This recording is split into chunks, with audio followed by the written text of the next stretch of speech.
Susan! Susan! Oh, bakit? Anong problema? Tignan mo ginawa mo sa paborito kong polo. Sinunog mo. Napakamahal ang bili ko rito tapos susunugin mo lang. Pasensya ka na, Pablo. Tumawag kasi si tatay eh. May malaking problema sa bahay. Nakalimutan kong may pinaplansya pala ako. Ang sabihin mo, tonta ka talaga. Simpleng trabaho, pumalpa ka pa, punyeta ka. Anong isusot ko ngayon? Papunta ako sa munisipyo ah. Baka naman may iba ka pang maayos na damit na pwedeng isuot. Hayaan mo, papalitan ko na lang yung polo mo. Papalitan? Bakit? May pera ka ba? Palamunin ka lang dito sa bahay ah. Pasensya ka na talaga, Pablo. Wala ka talaga na naidulot sa buhay ko no? Puro ka problema at kamalasan. Palibasa, wala kang pinag-aralan. Pa, tama na po. Bakit pinaiiyak mo na naman si Mama? Dahil tatanga-tanga palagi ang ina mo. Alam mo Susan, kung hindi lang dahil dito kay Pauline, matagal na ako nakipaghiwalay sa'yo eh. Kaya kung gusto mo makasama pa ng matagal tong anak mo, ayusin mo ang trabaho mo! Naiwan ako umiiyak habang pinapakalma ng anak naming dalagita. Palaging si Pauline ang taga-awat sa ama niya sa tuwing sinisigawan ako at inaaway ni Pablo, Miss Gwen.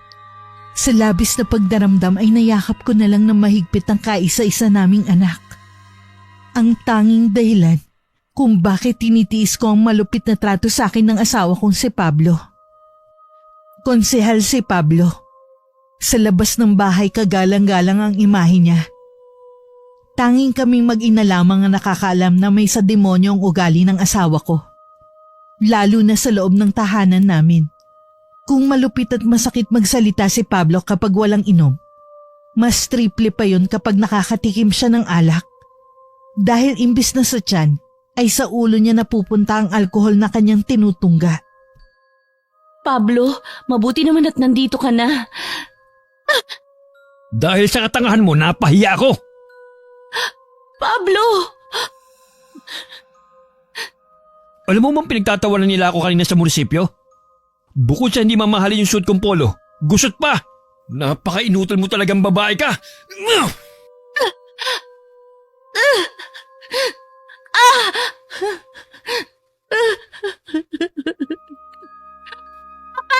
Sinasaktan mo na naman si Mama! Ano na naman po bang kasalanan niya? Huwag kang makialam dito, Pauline. Bumalik ka sa kwarto mo. Pero Papa! Susundin mong inutos ko o malilintikan ka rin sa akin gaya ng nanay mo. Ama! Sige na anak, sundin mo na lang ang papa mo. Kung hindi naman malakas ang boses mo, hindi malalaman ni Pauline na nag-aaway tayo eh. Talaga palang boba ka eh. Paano hindi lalakas ang boses ko nang gigigil ako sa'yo? At dahil sumasabat ka pa dyan, itong sa'yo! Pablo, tama na! Tama na, Pablo! Tama na! Aray! Pablo!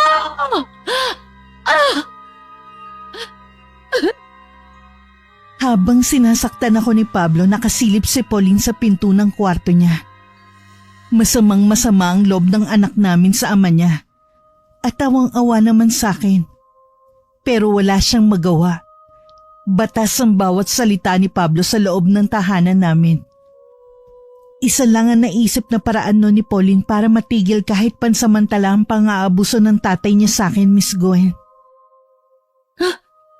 Tay?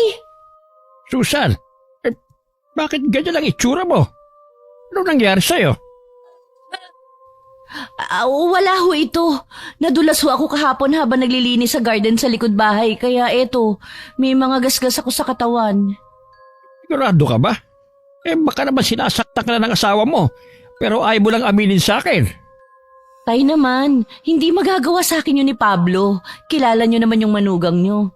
Mabuting tao ang asawa ko. Kahit mga taga rito ho, alam ho yun.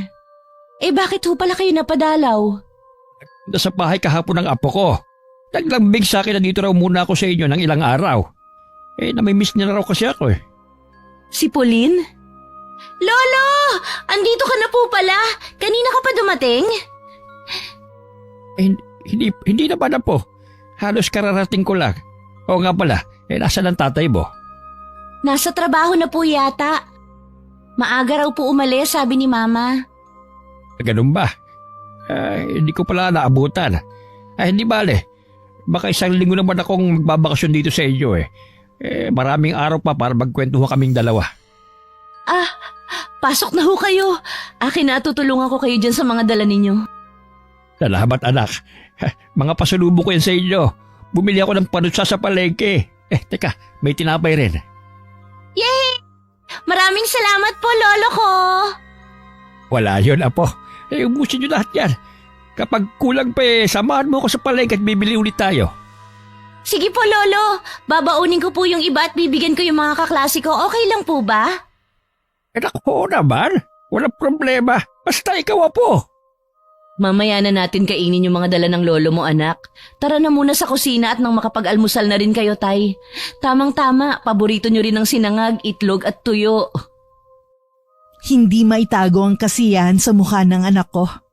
Palibhas sa makalolo. Ang tatay Crisanto naman ay nakangiti pero halatang nakikiramdam. May hinala ako noon na pakana ni Pauline ng pagbisita bigla ng aking ama. Kinakabahan ako dahil baka kumprontahin nito si Pablo pag uwi galing sa trabaho. Kagaya ko, nagulat din ang asawa ko nang makita niya si tatay. Tay, napadalaw ho kayo. Bakit? Hindi ka na ba pwedeng bisitahin ang anak ko at apo? Hindi naman ho sa ganun. Nagulat lang ho ako Naghapunan na ba kayo? Hindi pa. Pero kanina pa nakapagluto si Susan Hintayin ka raw namin para sabay-sabay tayo kumain. Magbibis lang ho ako. Nasa kwarto ho ba namin si Susan? Kapapasok lang niya ron bago ka dumating. Sige ho. Sabay na ho kaming pupunta sa kusina mamaya. Bakit nandito ang tatay mo? Nagulat din ako kanina, Pablo. Nagsumbo ka siguro, no? Hindi. Si Pauline. Sabi ni tatay, pinakiusapan daw siya ng anak natin na magbakasyon muna dito. Baka naman ilutusan mo yung anak mo. Hindi ko gagawin yun. Kung maaalala mong baka may alam si tatay sa... kaninang umaga pa siya dumating pero wala namang nabanggit sa akin. Siguraduhin mo lang talaga na hindi mo pa ka ng pagpunta rito bigla ng tatay mo, Susan. Kundi may kilalagyan ka sa akin. O ano pang hinihintay mo? Hubarin mo na yung pantalong ko. Dapat lang pagsilbihan mo ako dahil pagod ako sa trabaho. Oo, Pablo. Eto na, gagawin ko na. Pinigilan kong mapaluha dahil ayokong lumabas ng kwarto naming mag-asawa na namumugto ang aking mga mata, Miss Gwen. Sigurado kasi ako mapapansin yon ng aking ama. Sa kabila ng hindi magandang trato sa akin ni Pablo, hanggat maaari ayokong masira ang magandang imahe niya kay Tatay Crisanto. Lalo pat tutol ng tatay ko nung una pa lang na magpakasal kami. Magkababata kami ni Pablo. Parehong laki sa mahirap na pamilya. Pero sinuwerte makatapos ng pag-aaral ang asawa ko. Habang ako ay hanggang high school lamang. Bilang panganay sa 10 magkakapatid, bata pa lamang kinailangan ko ng kumayod para sa pamilya namin. Dahil first love ko rin si Pablo, nagkaroon kami ng relasyon. Pero nang makagraduate siya ng kolehiyo, sinabihan ako ni tatay na pag-isipang mabuti kung pakakasal ako kay Pablo. Pakaraw kasi pagdating ng araw, alilain lang ako ng asawa ko. Pero masinunod ko pa rin ang bulong ng aking damdamin, Miss Gwen. Hanggang sa nabuntis nga ako at kinailangan na naming magpakasal. Maayos naman ang pagsasama namin noon ni Pablo. Mas excited pa nga siyang magkaanak kesa sa akin. Nang isilang ko si Pauline, ay naramdaman kong mas lalo akong minahal ng aking asawa. Pero isang araw ay unti-unti na lang siyang nagbago at mas lalong lumalayon nang maging konsehal na si Pablo. Kailan ho pala ang balik niyo sa inyo, tay? Kararating ko na kanina Parang itinatabi mo na ako, Pablo. Hindi naman ho sa ganun. Naitanong ko lang. Masaya nga ako napadalaw kayo May kasama rito ang mag-ina ko kapag nasa trabaho ako. Maiba ako. Kumusta naman kayo nitong si Susan? Kumusta ang pagsasama niyo? Ho? Maayos naman, tay. Bakit yun naitanong? Wala naman. Baka lang nagkakaproblema kayo. Normal naman sa mag-asawa na magkaroon ng di pagkakaunawaan. Ang hindi normal at hindi tama, nagkakapisikalan. Naku, tay, wala ho kayong dapat na alalahanin. Maayos yung pagsasama namin ni Susan. Hindi ko magagawa saktan tong anak nyo. Susan, nagsasabi ba ng totoong asawa mo? Oho, tay. Siguraduhin mo lang, Pablo. Alam mo namang mahal na mahal namin itong si Susan. At sa oras na malaman kong hindi magandang trato mo sa kanya, naku, sinasabi ko sa'yo, kahit na matanda na ako, ilalaban ko ng patayan si Susan. At wala akong pakialam kahit na konsihal ka pa. Huwag ho kayo maglalatay. Mahal na mahal ko rin ho si Susan. Kahit nga hulam mo di ko yung pinadadapuhan mabuti naman kung ganon. Di ka pa rin nagbabago, anak. Masarap ka pa rin magluto. Salamat ho, tay. Kumain lang kayo ng kumain. Marami pang kanin at ulam doon. Lo, pagkatapos po nating kumain, pwede bang basahan niyo ako ng kwento bago matulog? Oo naman, apo. Yun lang ba? Kahit ilang kwento pang gusto mo. Opo, salamat, Lolo. Tahimik lamang ako habang nag-uusap ang maglolo. Pero hindi nakaligtas sa aking paningin ng matatalim na titig sa akin ng asawa ko. Habang naroon sa bahay namin si Tatay Crisanto, hindi ako magagawang saktan ni Pablo. Pero sa oras na umalis ang aking ama, siguradong hindi palalagpasin ni Pablo ang pagkakataon para kumprontahin ako. Mabilis na lumipas ang mga araw.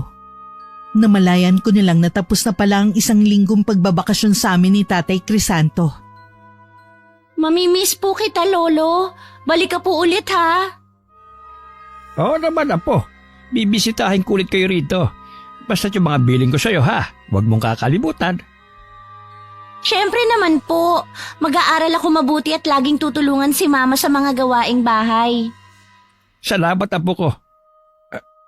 Susan, Tay, kapag may problema ka, puntahan mo lang ako. Palagi mo akong kakampi, anak. Huwag kang papayag na saktan ka ng ibang tao. Kahit palang sarili mong asawa. hindi naman po niya ako. Huwag mo nang pagtakpan ng lalaking yon. Alam ko na ang totoo. Pinalagpas ko lang muna ang mga nalaman kong ginawa niya sa'yo. Pero kapag nauulit pa yon, pasensyahan na lang talaga kami ni Pablo. Hayaan niyo na lang akong ayusin ang problema naming mag-asawa, Tay.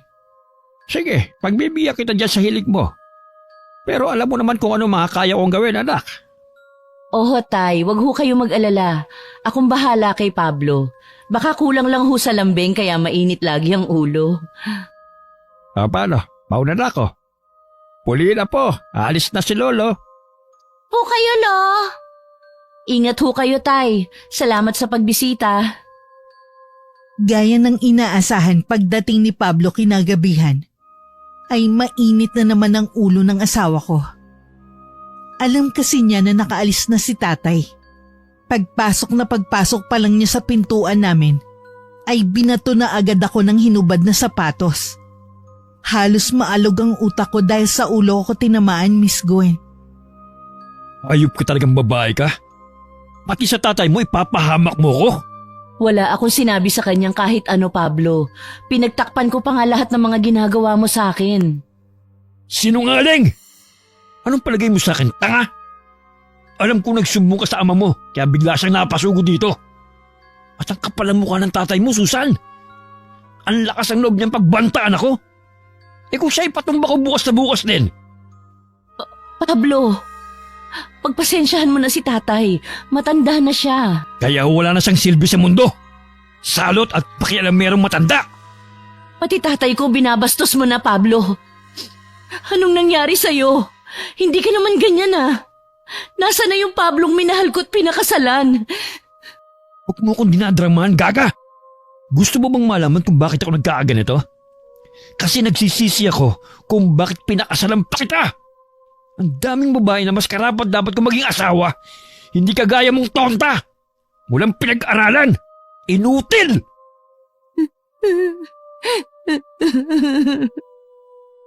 Sobrang nadurog ang puso ko sa mga salitang binitiwan ng asawa ko. Wala akong nagawa kundi umiyak na lang ng umiyak sa isang sulok habang sa po ang sumasakit na ulo. Nang pumasok sa kwarto namin si Pablo, ay saka naman lumapit ang anak naming si Pauline sa akin. Sorry po, Mama. Kasalanan ko kung bakit sinaktan ka na naman ni Papa. Ako ang nagsumbong kay Lolo ng mga ginagawa niya sa'yo. Wala kang kasalanan, anak. Pero sa susunod, huwag ka na magsusumbong ulit sa tatay. Baka pati ikaw madamay sa galit ng papa mo. Okay lang po, Mama. Kesa ikaw lang yung sinasaktan niya. Pauline, anak. Bakit po ganun si Papa? Ayoko na sa kanya, Ma. Doon na lang po tayo kina Lolo. Hindi pwede, anak. Hindi natin pwedeng iwan dito ang papa mo. Huwag ka nang umiyak. Bukas baka hindi na mainit ang ulo niya. Sige na, pumasok ka na sa kwarto mo. Pero sa ulo ka po tinamaan ng sapatos na binato ni Papa. Isusumbong ko talaga siya kay Lolo Crisanto. Yan ang wag na wag mo na ulit gagawin, Pauline. Nakikiusap ako sa'yo, anak. Pero Mama! Basta makinig ka sa akin. Magiging maayos din ang lahat. Magiging okay din ulit kami ng papa mo. Habang yakap-yakap ko ang aking anak, nagdarasal akong sana'y pakinggan ako ni Pauline. Sa oras kasi na magsumbong ulit siya kay tatay, ay tiyak na malaking gulo. Isa pa kaya naman ako nagtitiis sa ugali ni Pablo ay dahil sa anak namin. Hindi ko mabibigyan ng maginhawang buhay si Pauline kung ako lang mag-isa. Hindi ko siya mapag-aaral sa maayos na eskwelahan. Dahil kahit makapagtrabaho ako, siguradong kulang pa sa pagkain naming mag-inang kikitain ko, Miss Gwen. Tiniis ko na lang ang pananakit ng aking ulo. Sa halip na unahin yon, dumiretso ko sa kusina para ipaghain si Pablo. Ayaw sanang sumabay ni Pauline sa ama niya. Pero tinawag ko siya at pinakiusapang sundin na lang si Pablo para hindi na lalong uminit pa ang ulo. Ako naman kahit hirap kumain ay pilit inubos ang laman ng plato ko. Hindi pa nakontento si Pablo sa pagbato ng sapatos sa akin. Sinadya pa niyang magbasag ng mga pinggan at baso na nakadagdag lalo sa kailangan kong iligpit at linisin. Nakagat na lamang ni Pauline ang labi habang tinitignan ng nakakaawa kong kalagayan. Ayoko makita ang pagmumukha mo. At mas lalong ayaw kitang katabi sa higaan. Doon ka matulog sa kwarto ng anak mo. O di kaya doon ka sa kusina kung saan ka nababagay. Hindi mo naman ako kailangan batuhin pa ng unan. Kusa naman akong lalabas. Ba't sumasagot ka pa talaga? Baka gusto mong ihampas ko sa'yo pati tong gitara. Labas na ako. Pahiram ng unan at kumot. O yan! Bilisan mo na, Susan! Lumayas ka na sa harapan ko dahil nasusuka ako sa pagmumukha mo! Pauline? Anak, gising ka pa ba? Mama? Okay lang ba kung dito muna ako matulog sa kwarto mo ngayong gabi? Oo naman po. Inaway ka na naman ba ni Papa? Hindi anak, gusto lang kita makatabi sa pagtulog. Sige po ma, ang tagal na rin nung huli kitang nakatabi. Okay lang po sa akin kahit po dito ka na matulog lagi. Salamat anak. Masakit man ang ulo, puso at katawan ko.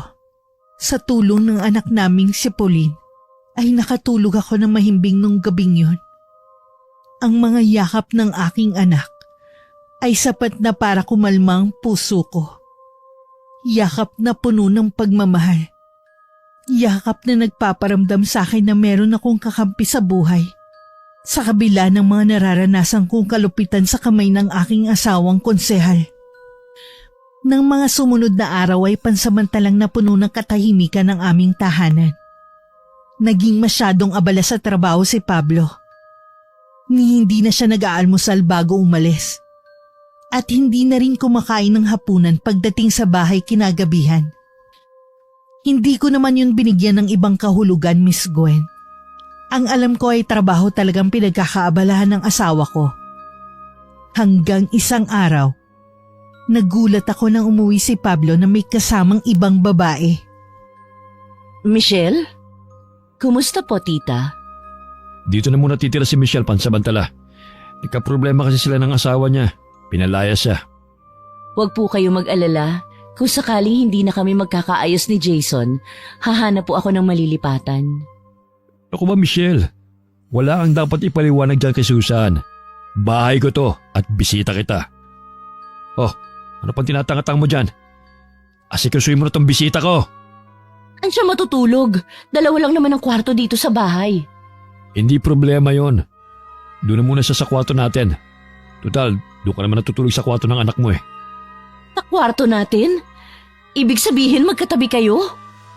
Boba ka talaga. Siyempre hindi. Dito ako sa sofa.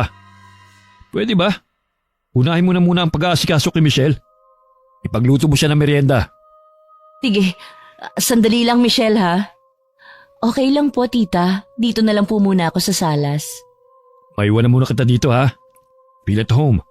Kung may kailangan ka, itusan mo lang si Susan.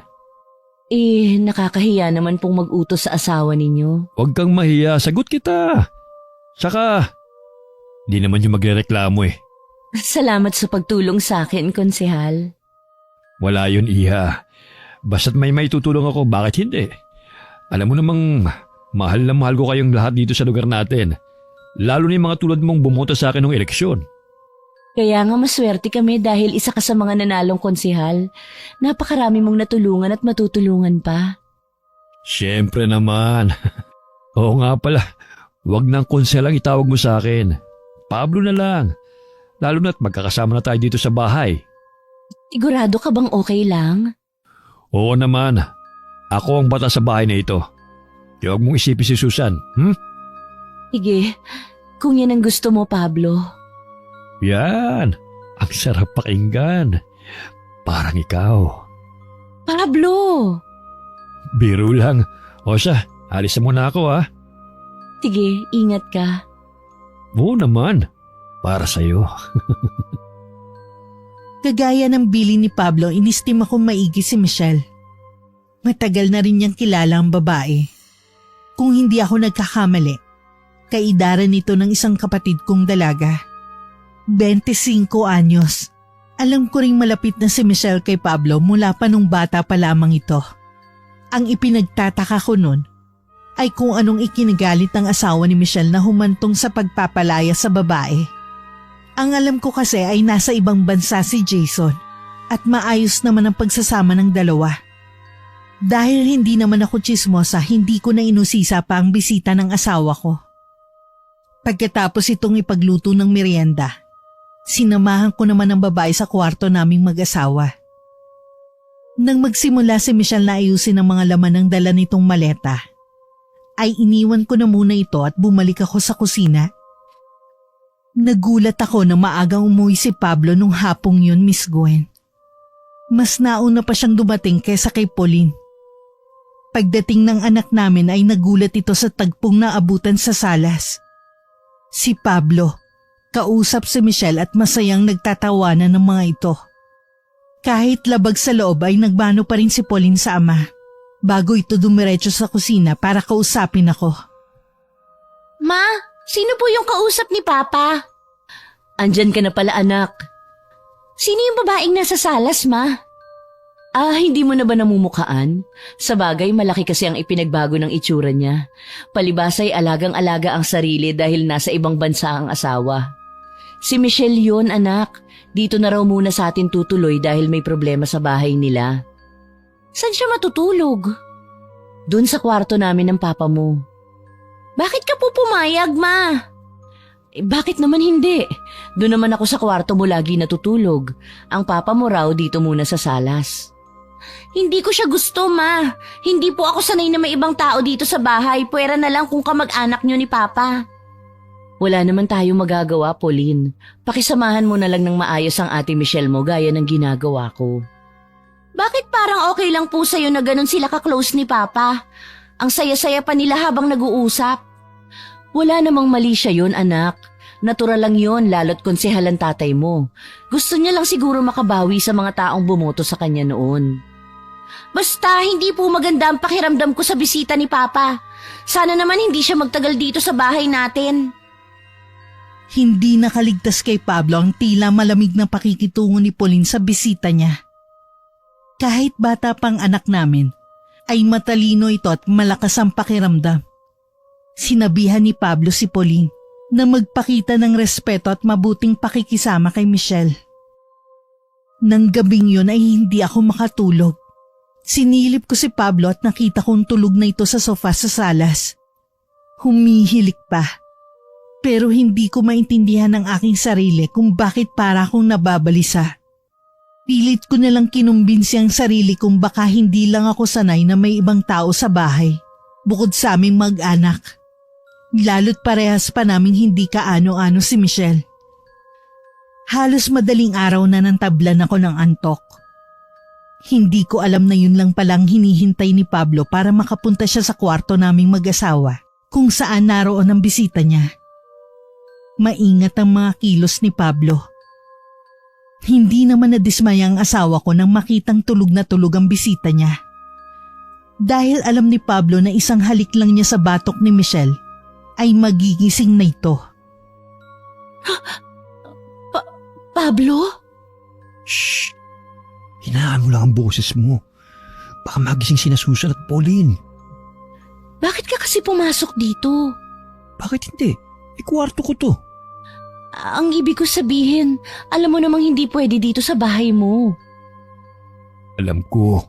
Pero sabik na ako sa iyo eh.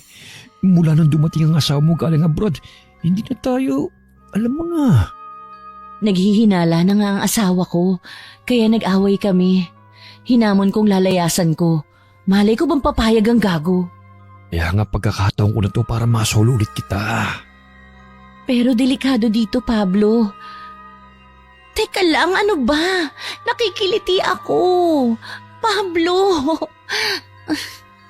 Sige na, Mitch. Kahit na isa lang. Bilisan lang natin habang mahimbing pa natutulog yung mag-ina ko. Pero, paano pag nahuli tayo? Wala ka magtiwala sa akin. Ay, syempre meron. Basta isa lang ha. Tapos balikan na agad sa salas. Oo nga. Tapos bukas labas tayo. Dun sa Maynila. Para siguradong walang makakilala sa atin. Naga, napakahilig mo. Mahal lang kita. Kaya lagi akong nanggigigil sa'yo. Bolero ka pa rin. Sige na, bilisan na natin. Sabik na rin ako sa'yo, Pablo. At nagpakasasa nga ang dalawa sa isa't isa habang natutulog kaming mag-ina sa kabilang kwarto, Miss Gwen. Dinungisan ni Pablo ang matrimonial na higaan naming mag-asawa at walang pakundangan nakipagtalik sa babae niya. Halos kababalik lang ng asawa ko sa salas nang magising ako. 4:00 na rin yun ng madaling araw. Ganong oras talaga ako gumigising para maghanda ng almusal ng mag-ama ko. Maaga ka yatang gumising. Umihilang ako. Tsaka baka naninibago lang ako dito sa higaan eh. Sanay na kasi itong likod ko sa malambot na kama. Hindi ka rin naman pwede tumabi sa anak natin. Dalagita na si Pauline. Sinabi ko bang tatabi ako sa kanya? Pwede ba Susan doon ka na lang sa kusina? Magluto ko na at nang makasabay na rin sa almusal si Michelle. Kailangan tratuhin natin siya ng espesyal. Para naman magandang sasabihin niya sa mga pamilya niya at sa ibang tao tungkol sa atin. Lalo na sa akin. Yun naman talaga ang ginagawa ko, Pablo. Sige na, kumilos ka na dyan. Mag-iwan ako mamaya ng pera pang grocery at pamalengke mo rin. Gusto ko masarap lagi ang ulam at may merienda. Huwag na huwag kong malalamang nagugutom ang bisita ko. Baka ikaw hindi ko pakainin ng 1 linggo. Paliwanag ba? Oo, Pablo. Sige, magluluto na ako. Bago mag-almusal, ginising muna ni Pablo si Michelle. Sabay na nag-almusal ang dalawa pagkaalis ni Pauline. Ako naman ay inutusan ng asawa ko na pumunta na sa palengke. Dahil walang ibang nakakakita, masaya at sweet na nag-almusal ang dalawa. Nagtatawanan at nagsusubuan pa. Humiling pa si Pablo ng halik kay Michelle bago umalis ng bahay.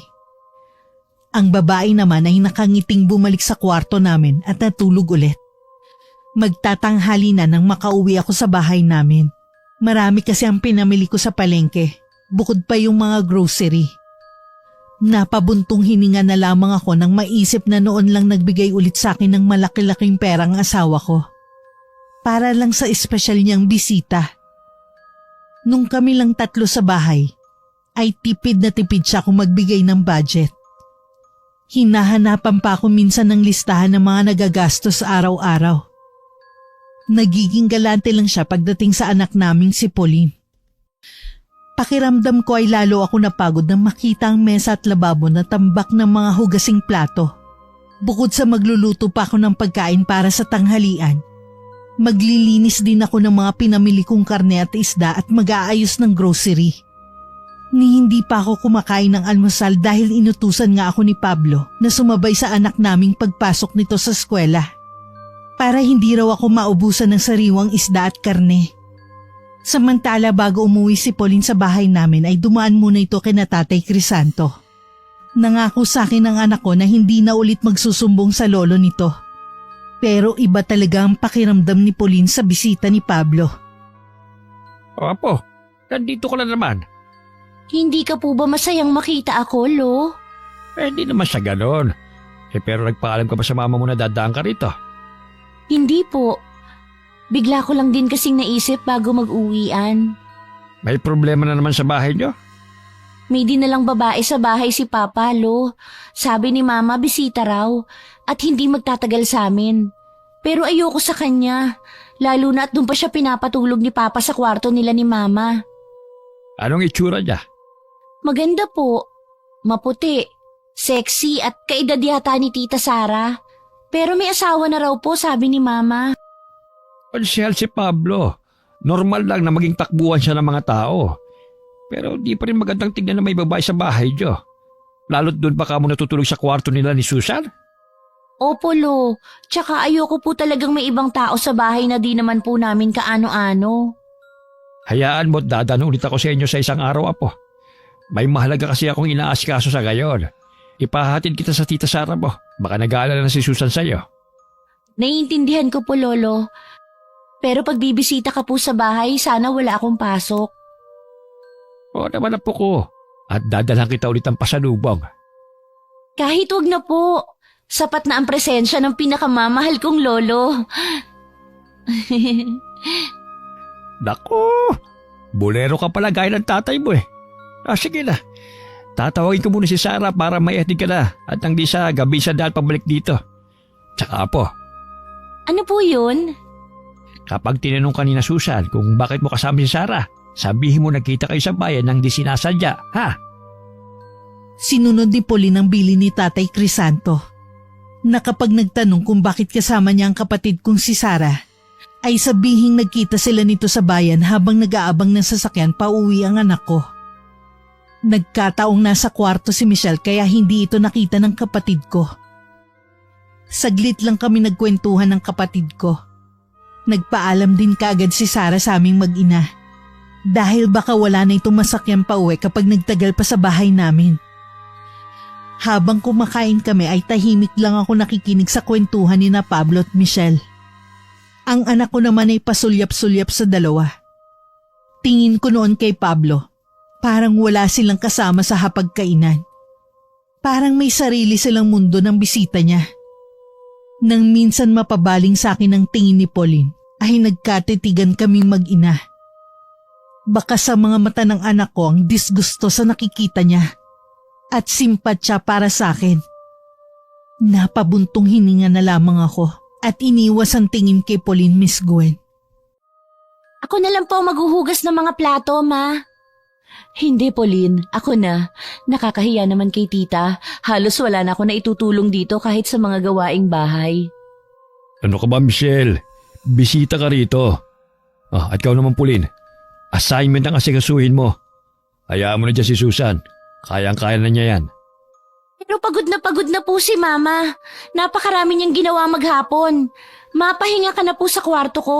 O di kaya manood ka na lang muna ng TV. Okay lang ako, anak. Saglit lang namang maghugas. Sige na, ako na dito. Tama ang papa mo, unahin mo yung para sa eskwela. Sabi ko naman sa'yo, kayang-kaya na yan ng nanay mo eh. Ano pang hinihintay mo, Pauline? Pumasok ka na sa kwarto mo. Halika na, Michelle.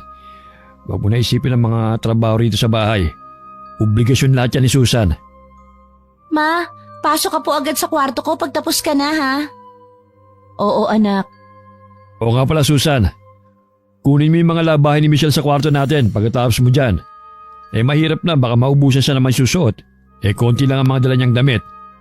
Ano ka ba, Pab? Konsehal, ako na lang po ang bahala sa mga damit ko. Sobrang nakakahiya na kay Tita Susan. Hindi ba sinabi ko na sa iyo, ang bawat salita ko, batas sa bahay na ito. O ano, Susan? Bakit hindi ka sumasikot dyan? Ha? Oo, kukunin ko pagkatapos ko dito sa lababo. Bilisan mo, dahil magpapamasahe pa ako sa iyo pagkatapos mo dyan. Ilang araw nang masakit tong likod ko eh. Konsehal, marunong po ako magmasahe. Yun ay kung okay lang sa'yo, Tita Susan. Talaga? Sige, ikaw na lang magbasahe sa akin. Doon na lang tayo sa kwarto namin para makadapa ako na maayos. Bago lumabas ng kusina, nilingon pa ako ni Michelle. Parang humingi ng permiso na masahihin ang asawa ko. Pero kahit naman tutol ako sa ideya, wala rin ako magagawa. Dahil gaya ng sinabi ni Pablo, siya ang batas sa bahay namin. Hindi ako mapakali. Lalo na ng pagsilip ko sa kwarto namin, ay nakasarado ang pinto. Natukso kung subukan kung nakakandado ba yun o hindi. At nanlumo ako nang malaman kung nakakandado nga sa loob. Hindi ako nakabalik kaagad sa kusina. Para akong napako sa kinatatayuan ko nang maulinigan ko ang pinag-uusapan ni na Michelle at Pablo. Dito ba, Konsehal? Dyan nga, yan. Sarap. Ang sarap mo pala magmasahe. Hindi ko pala nasabi sa'yo na palaging nagpapamasahe sa akin si Jason kapag nandito siya sa Pinas. Sa'yo na pala ako palaging magpapamasahe. Bakit? Ayaw mo na sa asawa mo? Ayoko naman talaga sa pagmumukha pa lang niya eh. Kaya nga ilang buwan na kaming hindi magkatabi matulog eh. Ang sama mo naman sa asawa mo. Mabait naman si Tita Susan ah. Masipag pa. Swerte mo kaya sa kanya. Ako? Swerte kay Susan? Ang iinsulto ka ba? Kung pwede ko nga lang isoli niya sa tatay niya, matagal ko nang ginawa. Nagsasama lang naman kami dahil kay Pauline. Dahil ba losyang na siya? Bakit kasi hindi mo bigyan ng pambili ng pampaganda? Hindi niya kailangan yun. At hindi rin siya tatablan. Bagay lang sa kanya na mukhang katulong. Tutal, wala naman siyang pinag-aralan eh. Ikaw ha?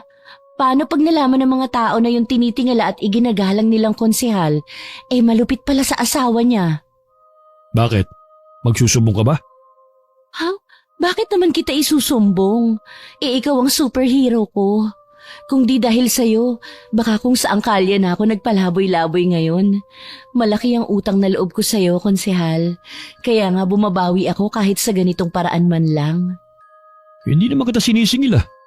At hindi mo kailangan maghanap ng malilipatan. Dito ka lang sa bahay ko. Ano kung bigla akong paalisin ng asawa mo? Hindi mangyayari yon. At wala siyang karapatan. Kung may dapat mang mawala dito sa bahay, si Susan yon, hindi ikaw. Sobra ko nanlumo sa mga narinig ko, Miss Gwen. Nagkaroon ako ng kutob na may namamagitan sa kanilang dalawa. Pero ako rin mismo ang kumontra sa sarili kong hinala. Naisip kong ganun naman talaga ang turing sa akin ni Pablo. Malapit lang talaga siguro sila sa isa't isa. Kaya tiwala ang asawa kong hindi lalabas ang anumang masaksihan ni Michelle na nangyayari sa loob ng tahanan namin. Kahit matagal ko nang naririnig sa bibig ni Pablo ang mga panlalait sa pagkatao ko, masakit pa rin palang marinig na ipinangangalandakan niya pa yun pati sa ibang tao. Halos hindi ako makalakad pabalik sa kusina dahil nangangatog ang mga tuhod ko. Muntik na rin may malaglag na mga baso at plato habang naghuhugas ako dahil nangangatal pati ang mga kamay ko. Habang naghuhugas ay tuloy-tuloy sa pagpatak ang mga luha ko. Hindi ko talaga lubos maisip kung bakit bigla na lamang naging ganun sa akin si Pablo. Lahat naman ginagawa ko para lang maging masaya siya. Pinagsisilbihan ko siya. Hindi ko rin pinababayaan ang aming anak. Kulang na nga lang ay sambahin ko siya. Tapos puro pasakit pang nakukuha ko mula sa kanya. Nanatili muna ako ng ilang minuto pa sa kusina. Hinihintay kong makatulog muna si Pauline bago ko pumasok sa kwarto niya. Ayoko makita ng anak kong namumugto na naman ang aking mga mata. Tay, Bakit para kang nakakita ng multo? nagulat lang ho. Napasugod kayo. May problema ba sa bahay natin? Ikaw ang may problema, Susan. Kayo ng asawa mo. Nasaan ang magaling na lalaking yon? Natutulog pa ho eh. Natutulog? Saan? Wala namang nakahiga rito sa sopa. Nakatulog na ho siguro kagabi habang nagpapamasahe. Pinamaan ng lintik. Pablo! Pablo, lumabas ka rito! Tay, hinaan niyo lang po ang boses ninyo. Huwag mo akong diktahan kung anong dapat kong gawin, Susan. Kung hindi mo kayang supilin yung walang hiya mong asawa, pwes, ako ang gagawa nun. Pablo! Lolo? Tay, anong problema? Ano bang problema nyo? Nagmabang-maang ka pa? Ilabas mo yung babae mo! Anong babae yung pinagsasabi nyo? Ang aga-aga nang bubulahaw kayo. Hindi na kayo nahiya. Natutulog pa yung mga kapitbahay namin eh. Kung meron man dapat mahiya, ikaw yon. Ang lakas ng loob mong magpatira ng babae rito? At doon pa talaga natutulog sa kwarto nyo ng anak ko? Talagang wala kang respeto. Bahay ko to, Tay. Patutulugin ko kung sinong gusto ko. At wala na kayong pakialam doon. Kung gusto nyo, iuwi nyo na si Susan. Para wala nang dahilan para pakialaman nyo ang desisyon ko sa buhay. Hayop ka talaga. Hindi ka pa nakontento sa pananakit mo sa anak ko. Nag-uwi ka pa ng babae. Kung ako sa inyo, umalis na kayo rito habang nakakapagtimpi pa ako. Ba't hayop na to Hinahamon mo na ba ako, ha? Tama na, Tay. Umalis na ho kayo. Pakiusap naman. Tama na po, Lolo. Huwag na po kayo mag-away ni Papa. Pasalamat ka sa mag-ina mo, Pablo. Pero itong saksak mo sa kokote mo, hindi ako papayag na basusin mo ng ganyan si Susan. Kapag hindi ka tumigil sa mga kawalang hiyaan mo, sinasabi ko sa'yo, nasa huli ang pagsisisi. Huwag niyo na akong takutin at magbantaan. Kayang-kaya ko kayong kasuhan ng trespassing. Gawin mo. Talagang gagawin ko. Pablo, Tay, tama na. Tumigil na kayong dalawa. Nakahinga ako ng maluwag dahil nakinig si tatay sa amin ni Pauline, Miss Gwen. Kaya lang nagwala si Pablo pagkaalis ng aking ama.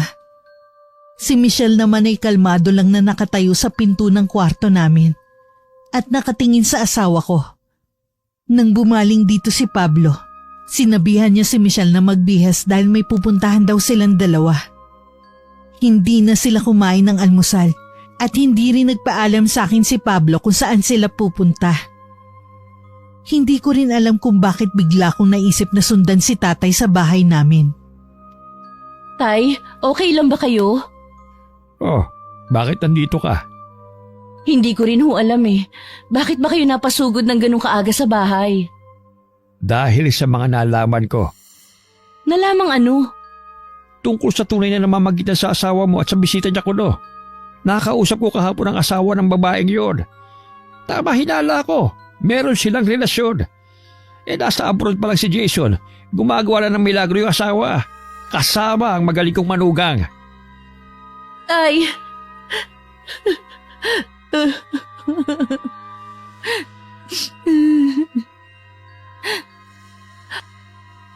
Hindi naman kita pinalaking tanga, Susan. Kahit naman hindi ka nakatapos ng pag-aaral, matalino ka. Mahirap lang talaga tayo. Kaya hindi ko lubos maisip kung bakit mo hinahayaan si Pablo na harap-harapang ang lokohin at insultuhin. Asawa ko pa rin siya, Tay. At may anak kami. Hindi ko kayang ibigay kay Pauline ng maayos na buhay, lalo na yung makapag-aral siya sa magandang eskwelahan. Susan, anak. Kung talagang hindi mo kayang hiwalayan si Pablo, ipaglaban mo ang karapatan mo bilang asawa niya. Huwag kang papayag na harap-harap pa kanilang pagtaksilan. Batas ho ang bawat salita ni Pablo sa bahay namin. Ako ang mas nasasaktan at nahihirapan kapag nakikita kitang ganyan, Susan. Kung nakinig ka lang sana sa akin noon. Huwag na ho nating balikan pa ang nakaraan.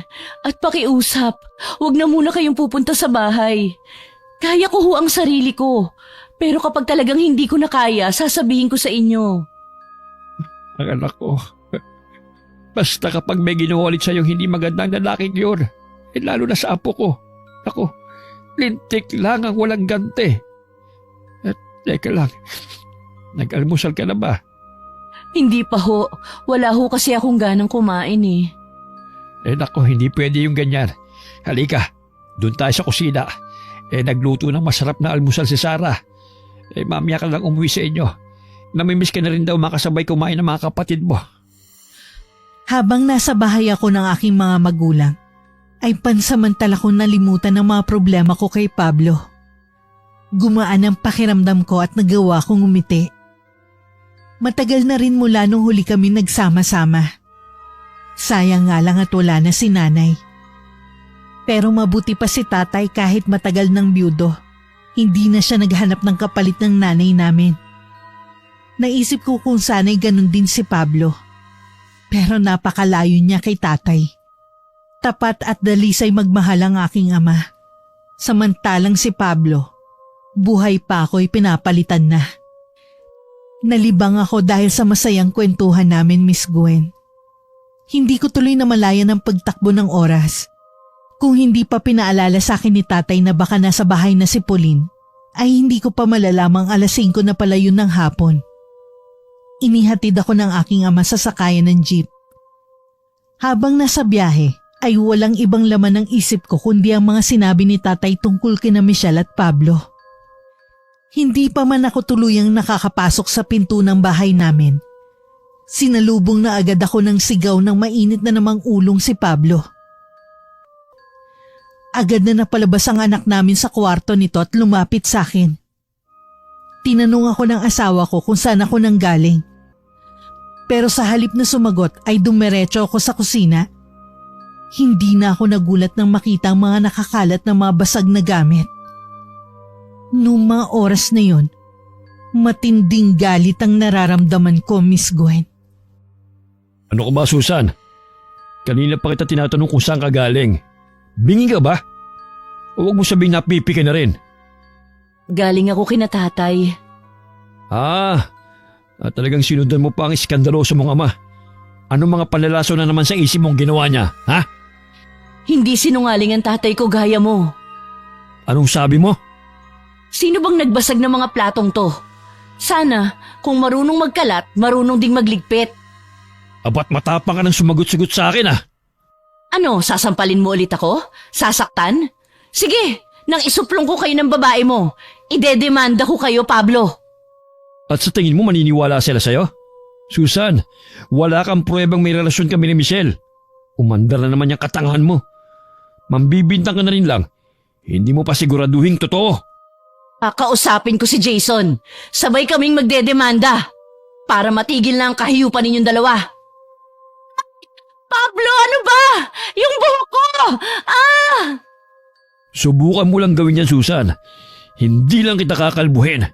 Sisiguraduhin ko rin na hindi mo na makikita si Pauline. Sinubukan kong lumaban kay Pablo pero gaya ng dati, siya na naman ang nanalo. Palagi niyang ginagamit ang anak namin laban sa akin. Palibhas ay alam ng asawa ko kung gaano ko kamahal si Pauline. Siya ang lakas at kahinaan ko. Si Pauline ang lahat sa akin. Hindi ko kakayanin kapag tinutuo ni Pablo ang bantang ilalayo sa akin ng anak namin. Wala ko nagawa kundi pakisamahan si Michelle. Sa salas pa rin natutulog si Pablo. Pero mula nang makausap ko si tatay, hindi na ako makatulog sa gabi. Kaya nararamdaman ko kapag lumilipat si Pablo sa kwarto naming mag-asawa. Kapag akala niyang tulog na kaming mag-ina. Hindi ko man naririnig ang mga daing nila. Alam kong gumagawa sila ng kahalayan dun mismo sa kama naming mag-asawa. Hindi ko magawang mag-iskandalo. Dahil hanggat maaari, ayoko malaman ng anak namin ang kataksilan ng tatay niya. Ayoko rin tuluyang mawalan ng respeto si Pauline kay Pablo. Kaya ako na lamang ang nagtakip sa mga kawalangyaan ng asawa ko. Ako na lang ulit ang nagtiis para sa anak ko. Pero sabi nga nila, walang lihim na hindi nabubunyag. Kahit ginawa ko na ang lahat ng pag-iingat at pagtatakip kina Michelle at Pablo, dumating pa rin ang oras na nalaman ni Pauline ang totoo. Isang beses habang nasa grocery ako, naabutan ng anak namin sina Pablo at Michelle na naglalampungan sa sala habang nanonood ng TV. Nakalimutan ng asawa ko na ikandado ang pinto. At dahil abala sa pakikipaglandian sa babae niya, hindi na malaya ni Pablo ang pagdating ng anak namin. Papa? Ate Michelle? Niloloko niyong dalawa si Mama? Ang sama niyo! Ang sama mo, Papa! Pauline, magpapaliwanag si Papa. Walang ibig sabihin yung nakita mo. Napuwing kasi si Michelle, kaya hinipo ko ang mata niya. Tapos bigla kang dumating, anak. Sinungaling ka, Papa! Kaya pala galit sa'yo si Lolo kasi niloloko mo ang mama ko! Yan ang nakukuha mo sa pakikipaglapit mo sa lolo mo. Pati ikaw, nilalaso na ang isip. Mula ngayon ayoko nang pupunta ka sa bahay ng lolo mo at bawal na rin siyang tumuntong dito sa pamamahay ko. Ayoko na sa'yo! Doon na lang ako kina Lolo! Magsama kayo ng babae mo! Pauline? Huwag mo akong kausapin! Malandi ka! May asawa ka na, pumatol ka pa kay Papa! Ang bait-bait sa'yo ni Mama tapos aagawin mo lang pala sa amin si Papa! Pauline, huwag mong pagtaasan ng boses si Ate Michelle mo. Hindi ko siya ate! Kaya pala una pa lang ayoko na sa'yo! Yun pala dahil kabit ka ng Papa ko! Huwag mo na ulit babasusin si Michelle. Bisita ko siya, kaya dapat lang narespetuhin mo siya. Maliwanag ba? Isusumbong kita kay Lolo Crisanto! I hate you, Papa! I hate you! Galit ako sa inyo ng kabit mo! Pauline! Hindi ka na ba talaga makikinig sa akin? Manang-mana ka sa nanay at lolo mo! Pablo, ano nangyayari dito? Bakit mo sinisigawan ang anak natin? Pauline, anak. Mama! Hayop ka talaga, Pablo. Pati ang anak natin sinasaktan mo na rin. Dahil bastos yung anak mo. Sinigawan niya at ininsulto ang bisita ko. Palibasa nakikita sa'yo. Tinaktan mo si Pauline dahil sa babaeng yan? Salot kang babae ka! Lumayas ka! Lumayas ka rito! Aalis lang ako kung si Pablo ang magpapalayas sa akin, Susan. Walang iya ka talaga! Ang kapal ng mukha mo! Aray! Gaga kang babae ka! Akala mo hindi kita lalabanan? Ha? Ano ba kayong dalawa? Tama na yan! Susan! Manahimik ka dyan, Pablo! Kakalbuhin ko tong kabit mo, malandi ka! Makate! Hindi makontento sa isang lalaki! Oo na, malandi na kung malandi. Ano naman ngayon? Kesa naman sa'yo na mukhang baboy at losyang, Susan. Kaya nawala ng gana sa'yo ang asawa mo. Losyang ka na nga, wala ka pang pinag-aralan. Bagay lang sa'yo maging katulong ni Pablo at iyaya ng anak nyo. Losyang! Lalong nagpanting ang tenga ko sa mga sinabi ni Michelle. Kung di pa ako inawat ni Pauline, baka nakalbo ko na ng tuluyan ng kabit ng asawa ko. Bukod sa malandi, ay napakakapal ng mukha. Hindi na ako sinaktan ni Pablo dahil inasikaso niya si Michelle. Ako naman ay yakap-yakap ng anak namin sa sofa. Napaiyak ako nun sa sobrang galit at awa sa sarili. Hindi ko rin matanggap na pati anak namin ay napagbuhatan ng kamay ni Pablo dahil lang sa pagtatanggol sa babae niya. Hindi pa rin umalis sa bahay namin si Michelle. At mula nang mahuli sila ni Pauline, hindi na itinago pa ng dalawang relasyon nila.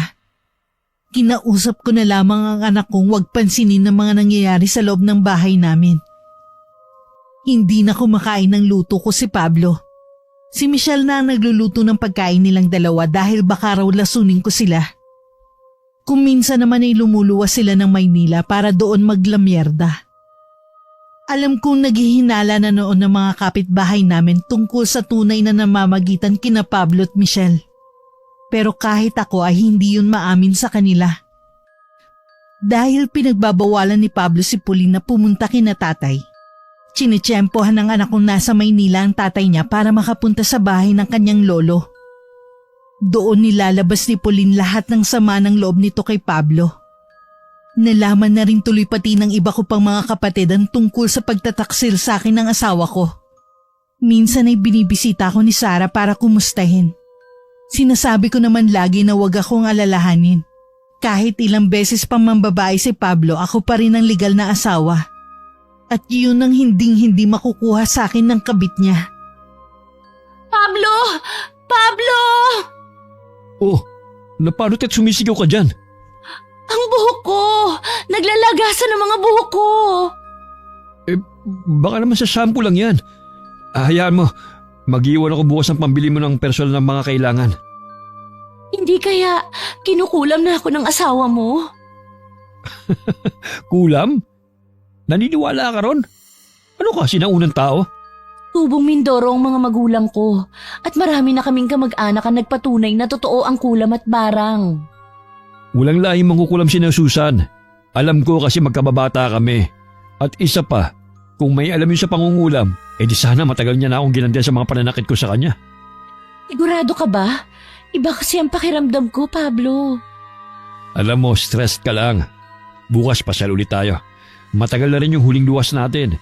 Pero gusto ko sana isama natin si Pauline. Ano? Istorbo lang siya sa atin. Anak ko siya, Michelle. Hindi naman pwedeng hindi niya maranasan yung mga pinararanas kong luho sa'yo. Hindi bali na si Susan. Pero ang anak ko, gusto ko mag-enjoy din siya gaya mo. Baka sakali sa pamamagitan nun, mawala na ang tampo niya sa akin at matutunan ka na rin niyang tanggapin sa buhay namin. Sinubukang iyain ni Pablo si Pauline pero tumanggi ang anak namin. Sasama lamang daw ito kung kasama ko. Laylay ang mga balikat na lumabas ng bahay si Pablo. Si Michelle naman ay napangiti. Hindi kasi talaga sang-ayon ng babae sa ideya ng asawa ko na isama nila sa pamamasyal ang anak namin. Dahil umalis ang dalawa at parang sa Maynila na naman ang punta, sinamantala ni Pauline ang pagkakataon para dalawin ulit ang lolo niya. Wala akong kamalay-malay na may mga dinadala pala si Pauline sa bahay ni tatay. Litrato at mga gamit ni Michelle.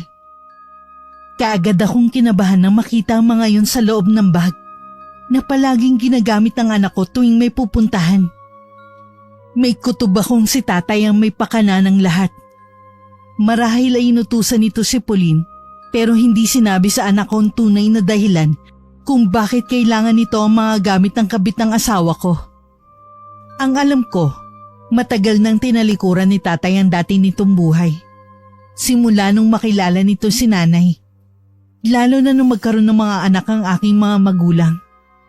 Pero dahil yata sa akin at sa pagiging martir ko, ay babalikan muli ng aking ama ang buhay na yon. Ang pagiging mangkukulam.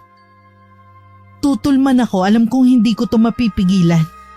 Lalo pat parang nasimulan na nitong gamitan ng ritual si Michelle. Bukod sa paglalagas ng buhok, napansin kong napapadalas din ang pananakitan siya ng kabit ni Pablo. Kala ko nga'y buntis dahil nagsusuka minsan at hindi makakain. Hindi ko agad naisip na baka kagagawan pala lahat yun ng tatay Crisanto ko, Miss Gwen.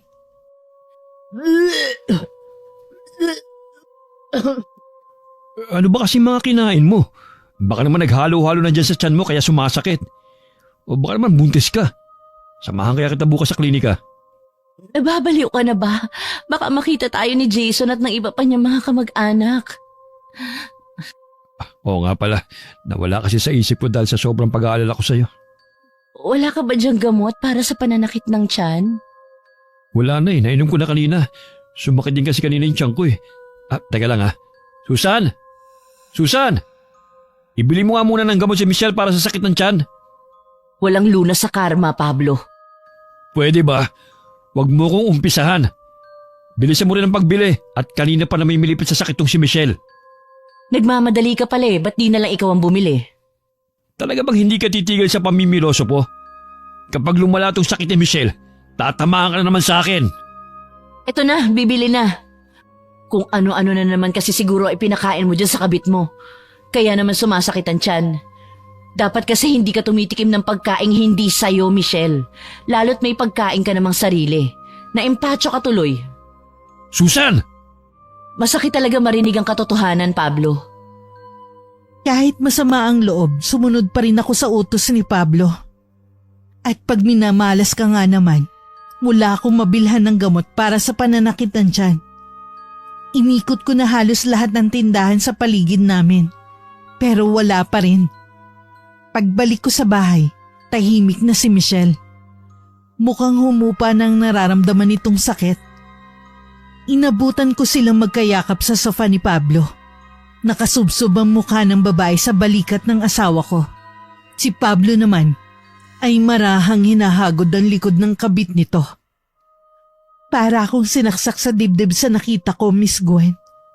Sa kabila ng mga pananakit sa akin ni Pablo, nasasaktan pa rin ako makita silang dalawa sa ganong posisyon. Hindi ko pa rin magawang magalit ng tuluyan kay Pablo. Napagtanto kong mahal ko pa rin talaga siya dahil sobra akong nagselos sa kanila ng babae niya. Habang papunta sa kusina ay pinilit kong wag makalikha ng ingay. Ayoko maistorbo silang dalawa sa kanilang paglalambingan.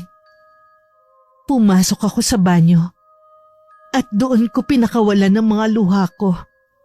Umiyak ako ng umiyak hanggang halos wala na akong mailuha. Naghilamos ako pagkatapos at inayos ang sarili ko bago ko lumabas ng banyo. Maya-maya pa ay dumating na si Pauline galing eskwelahan. Lumapit ito sa akin at nagmano. Umiwas ako ng tingin sa anak ko para hindi niya malamang umiyak na naman ako. Pero kabisado na ako ni Pauline. Naramdaman ko na lang ang mainit niyang mga yakap na naging dahilan para muli akong mapaiyak.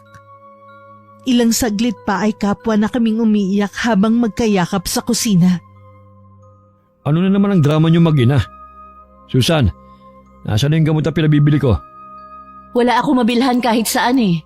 Inikot ko na halos lahat ng tindahan pero wala talaga. Kahit kailan talaga, inutil ka eh. Akin na nga yung pera, ako na maghahanap. Mahaba pa magdamag eh.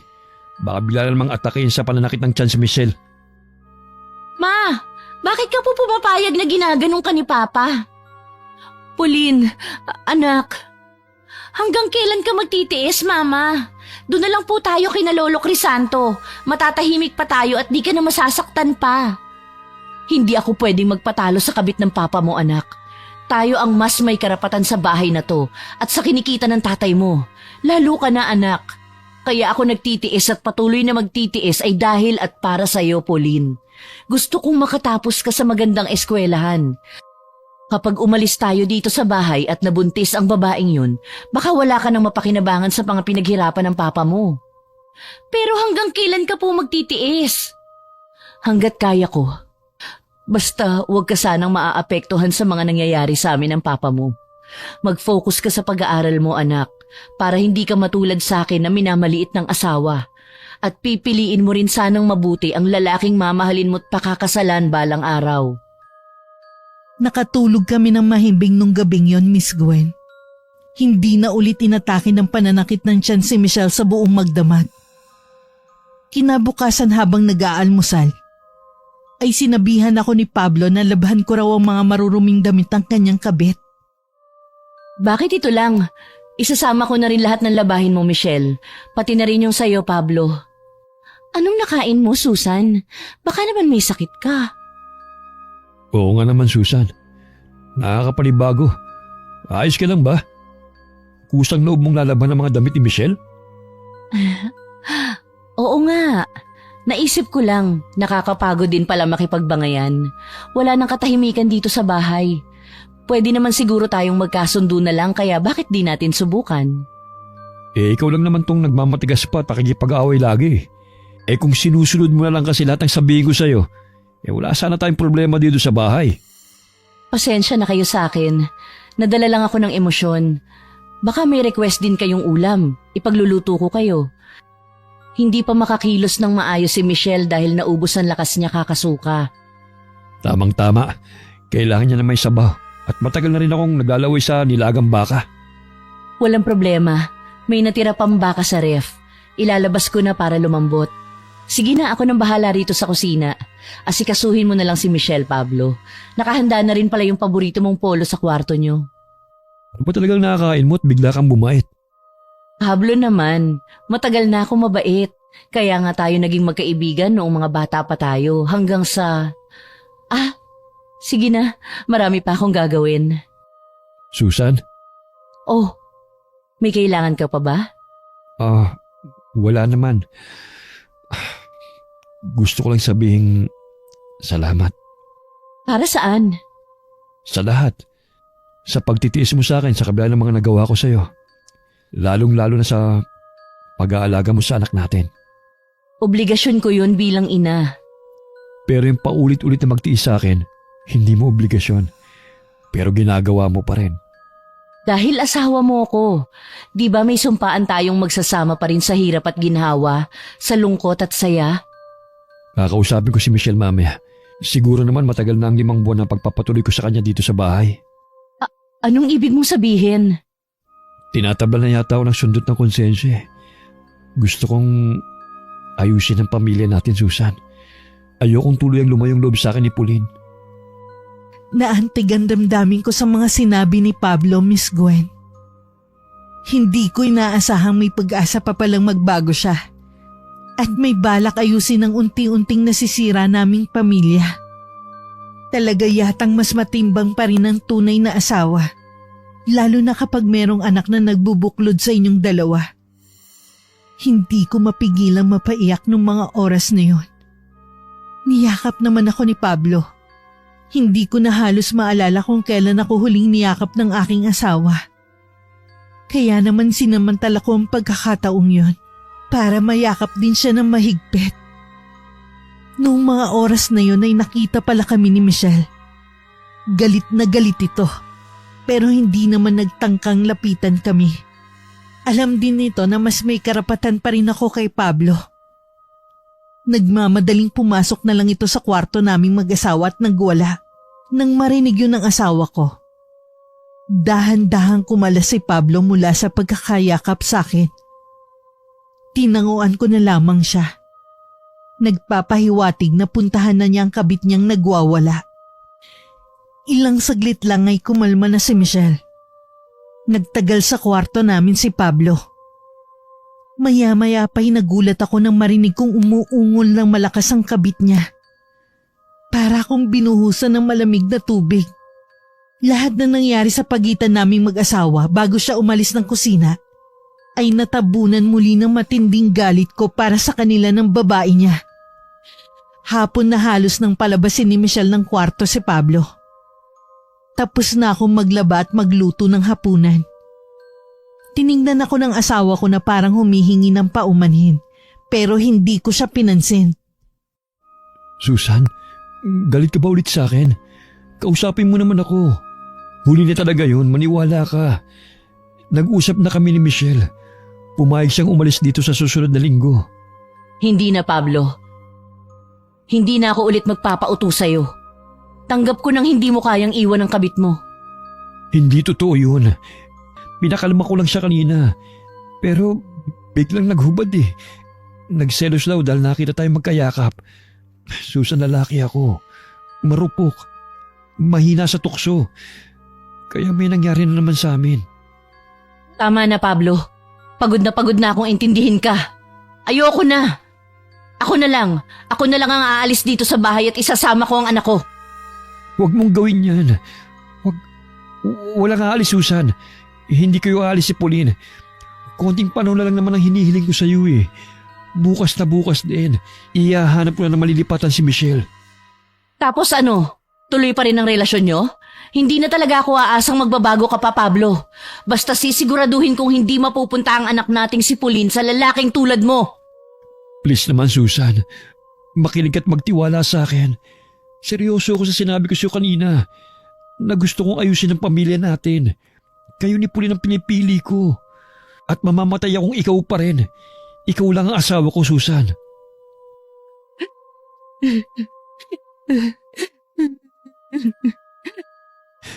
Susan. Hindi na ako nakinig ulit sa mga kasinungalingan ni Pablo, Miss Gwen. Hinintay ko na lamang makauwi si Pauline at pagkatapos ay umalis kami. Walang nagawa ang asawa ko para pigilan ang pag-alis namin. Nagpunta kami kina tatay at nanatili kami ron ng ilang araw. Wala na akong pakialam kung magbuhay Reyna sa bahay namin ng kabit ni Pablo o kung magpakaligaya sila sa piling ng isa't isa. Ayoko makasanayan ni Pauline ng ganong sistema. Lalo pat dalagitan na siya nung mga panahong yun. Nalaman ko mula sa aking ama na nagpunta si Pablo sa bahay ng mga magulang ko at nagtangkang kausapin ako pero tinaboy siya ni tatay. Masakit man at mahirap para sa akin, pinilit kong wag siyang harapin at kausapin. Maging ang anak namin si Pauline ay ayaw na rin makita ang tatay niya. Dahil doon ay nalungkot at nasaktan ako para kay Pablo. Alam ko kasi kung gaano niya kamahal ang anak namin. Si tatay naman ay kinumbinsi akong wag munang umuwi. Subukan ko raw ang asawa ko kung talaga bang sincero si Pablo sa mga sinabi niya sa akin bago kami umalis ni Pauline. Pero 1 linggo pa ulit ang lumipas ay hindi pa rin niya pinapalipat ang kanyang kabit. Doon na talaga ako tuluyang nawalan ng pag-asang maaayos pang muli ang nasira naming pamilya. Unti-unti ko na lang tinanggap na kami na lang talagang mag-ina. Pwede pa rin naman ako humingi ng sustento kay Pablo kahit doon kami nakatira kina tatay. At kung sakaling magkaanak sila ni Michelle, tanggap na rin ni Pauline na may kahati siya sa puso at mga kabuhayan ng kanyang ama. Pero isang araw, binulabog kami ng isang masamang balita. Sina Pablo at Michelle dinala sa ospital. Hindi kasi matanggal sa pagkakahugpong ang mga maselang bahagi ng mga katawan nila. Isang malaking eskandalo yun, lalo't alam ng lahat na pareho silang may asawa. Bukod pa ron, konsehal ang asawa ko. Susan, tulungan mo kami ni Michelle.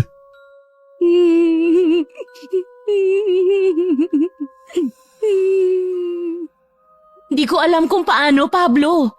Bakit ba kasi umabot sa ganito? Diyos ko! Pawikan, ayon sa tatang ko, kapag nagsabay ang pakikipagtalik ng tao sa pawikan, ay nangyayaring ganito. Maraming kaso na rin noon ang nagpatuloy na totoo ang sinabi ng aking tatang. Bakit? At paano ho nagkaganon, tay? Yan ang hindi ko masasagot, anak. Hanggang ngayon kasi, wala pang maayos na paliwanag kung bakit nangyayari yun. Binalas kayo ng kabit mo, Pablo. Pwede rin karma nyo na ito. Ay naman! Wala na akong sinabi. Pero hindi ko rin talaga alam kung anong lunas, Susan. Swerte kung may makapaghiwalay sa inyong dalawa. Sa oras na mapaihi si Pablo, habang magkahugpong pa rin ang mga pribadong bahagi ng mga katawan nila, malalason sila pareho. At pwede rin nila yung ikamatay. Nung mga oras na yon, ay napuno ng pangamba ang puso ko para kay Pablo, Miss Gwen. Isinantabi ko muna ang galit at hinanakit. Ginawa ko ang lahat para matulungan sila pero nabigo ako. Dahil sa sobra nilang tagal na magkadikit, ay halos nakandado na ang mga masasela nilang parte ng katawan. Hanggang sa naabutan nga si Pablo ng pag-ihi sa loob ni Michelle.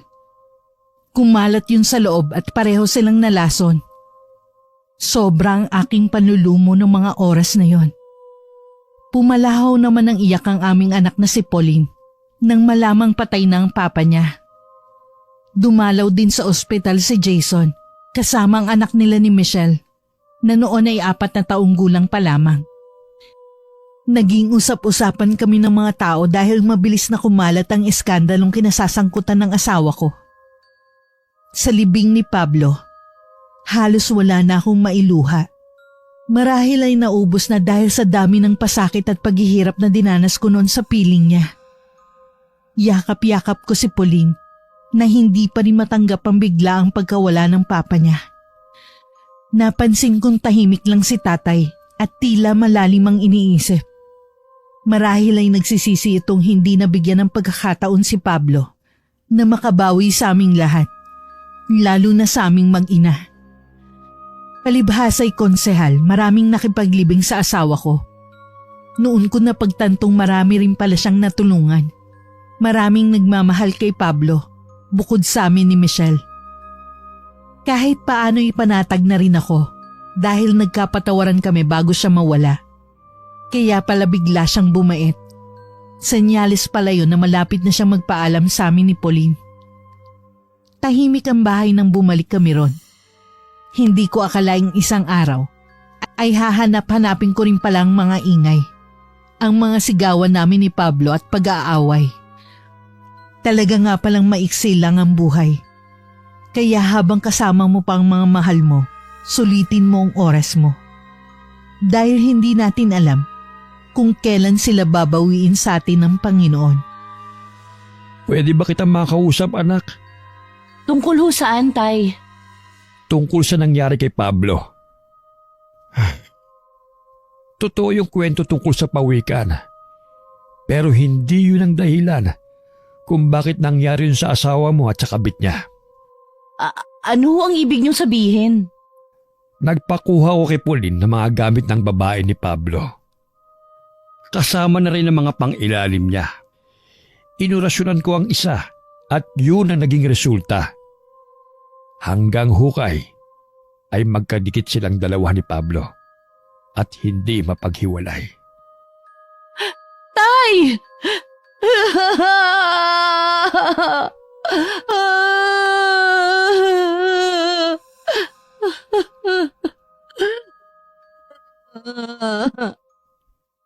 Wakas. Susan! Susan!